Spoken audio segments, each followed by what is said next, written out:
stupid game. Enough of that. Hello, everybody, and welcome to the Game Show Canada. This is your host, Marc Power, and today we're going to be talking about interactive game shows. It was a trend that came along in the early 2000s. GSN basically imported the idea from Britain, where there were interactive game shows up the wazoo, to coin a phrase. And GSN tried playing Mania, and it did okay for a little while, but it died off quickly. And TBS tried to compete with them with Midnight Money Madness, and it was an infamous flop. And yet, despite only some limited success with that genre, Canada tried themselves, and weirdly tried it after the fad was kind of dying off. Specifically Global, which introduced us to 3 interactive game shows: Brain Battle, Pop Q, and Time Shift Trivia. And unfortunately, I don't have any footage of Time Shift Trivia, and I couldn't find any on the internet. So all of you out there, please help me try and find some footage, and I would really appreciate that. And meanwhile, we're going to look at those other 2 shows, Brain Battle and Pop Q. Brain Battle debuted in the spring of 2007 and aired until the summer of 2008, lasting a little over a year and a half across the global stations in Canada. The host of the show is TV and radio personality Jason Agnew, and all things considered, he does an alright job, but he can border on annoying at times. But I blame that on the fact that this is on live TV, and annoying stuff he does would have been edited out under normal circumstances, and he may have also been taking some bad direction. Brain Battle is basically a Canadian adaptation of the UK interactive show Brain Teaser, which it itself was an adaptation of a Dutch format called Puzzlegit, or Puzzle Time in English. It's a show where home viewers are given a chance to win money from home by calling a 1-900 number and solving the on-screen puzzle. But meanwhile, there's an in-studio game going on, and we'll talk about that first. 4 contestants play in a pseudo-tournament. In Game 1, 2 contestants play. Round 1 is word chain. Contestants play for 3 minutes and are shown a series of 3-word puzzles. The first and last words are revealed, and it's up to the contestant to figure out the missing word in between that links them together. Links such as fresh fruit cocktail or key chain reaction. Yeah, it's a blatant rip-off of Chain Reaction. Each correct answer is worth 10 points. A wrong answer gives your opponent a shot at it. If neither contestant buzzes in right away, Jason starts giving them clues, and it's just awkward because it makes the contestants look dumb, since Jason's clues are often dead giveaways. Round 2, spell it right. 3 minutes again, and the contestants are given 4 options. In a word, they have to identify the correct spelling. Each answer is worth 20 points. And like before, a wrong answer gives your opponent a shot at it. It's boring. It's nothing all that original. And it feels like all the contestants are doing is shouting numbers. Whoever finishes the round with the most points wins the game, while the loser receives a consolation prize of either a set of board games or a gift certificate for a free dinner to a local restaurant. A second game is played, and the 2 winners face off in the finals.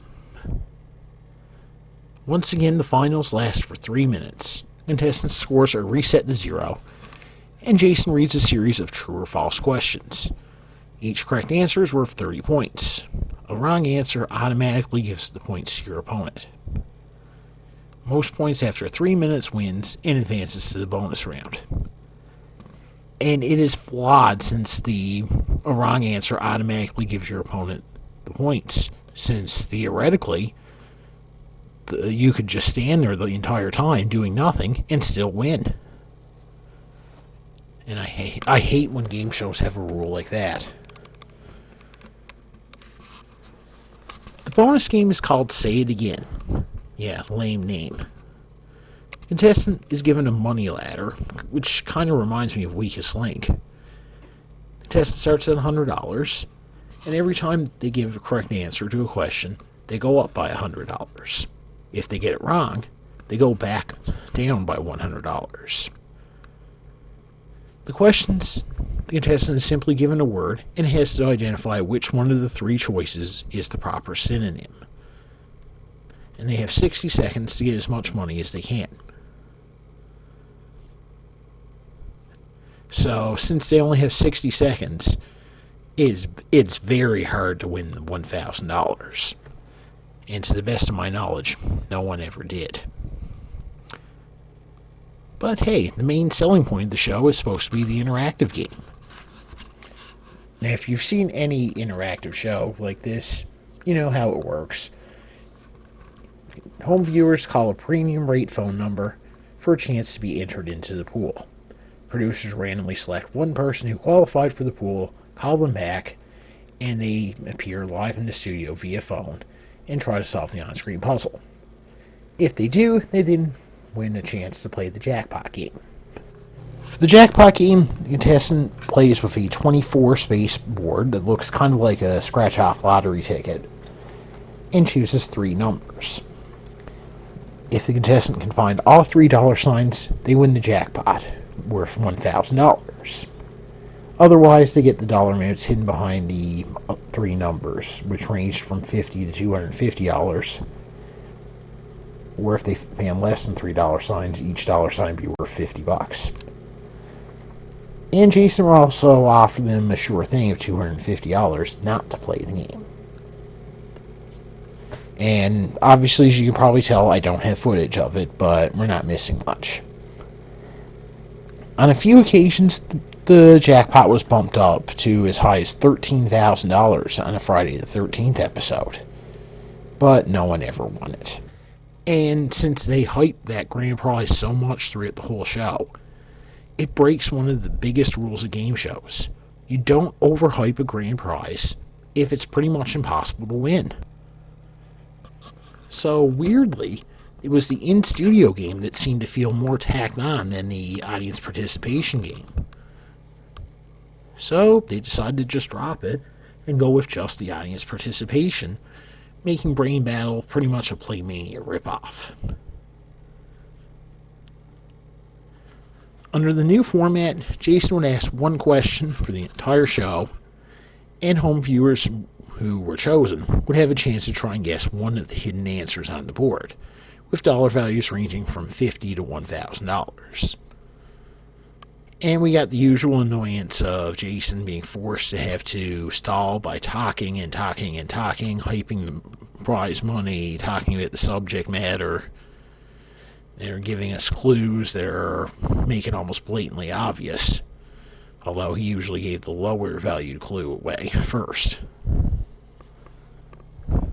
And typically the big money answers would border on so obscure they were seldom won. So really, this was just a bad show. But because it was so cheap, Global kept it going. In fact, it even led to a spin-off. In the summer of 2008, a spin-off of Brain Battle called Pop Q aired on Global's sister station, the E! Network. Jason Agnew also hosted this version, and he was joined by a co-host in radio personality Stacey Englehart, who you can now see in the Brand Power commercials across Canada and the United States. Stacey does alright, and has good rapport with Jason and all. But I'm not going to talk much about Pop Q, mainly because it's the same damn show, just with pop culture themed categories. And now we've got two people having to go through the whole stalling on air and giving clues and just talking about the subject ad nauseum. Well, at least that was for the most part of the run, as Stacey was off the show for the final few weeks, and no explanation was given on air. But maybe it was a budget cut, I don't know. Any guess I can give would be pure speculation. The problem is, interactive shows like this just don't work. And the fact that you pretty much have to call a 1-900 number to play and pay $2 each time, there's no guarantee that you'll get entered into the pool every time, it borders on gambling, which is subject to different regulations. It caused a huge storm in England, where a number of these types of shows were found to have been dishonest. Shows had resorted there to such tactics as using fake names of winners, having already chosen who would be called back, while still encouraging viewers to call, and even though they had pretty much no chance of getting into the studio. And it resulted in millions of pounds in fines by Ofcam, and it had the potential to become a 21st century game show scandal. But it seems that with new regulations and promises of heftier fines in the future for such things, things are now pretty much under control. Now, when I say that, I should point out that neither Brain Battle, Pop Q, or Time Shift Trivia resorted to such tactics, and there's no reports of any rip-offs going on. But knowing that it can be done, doesn't that make you feel a little bit uneasy about these types of shows?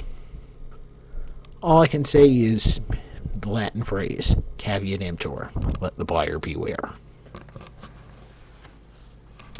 So that's going to do it for this edition of the Game Show Canada. I will see you next month, and on behalf of all of us at Game Show Gumbo, this is Marc Power saying long may your big jib draw.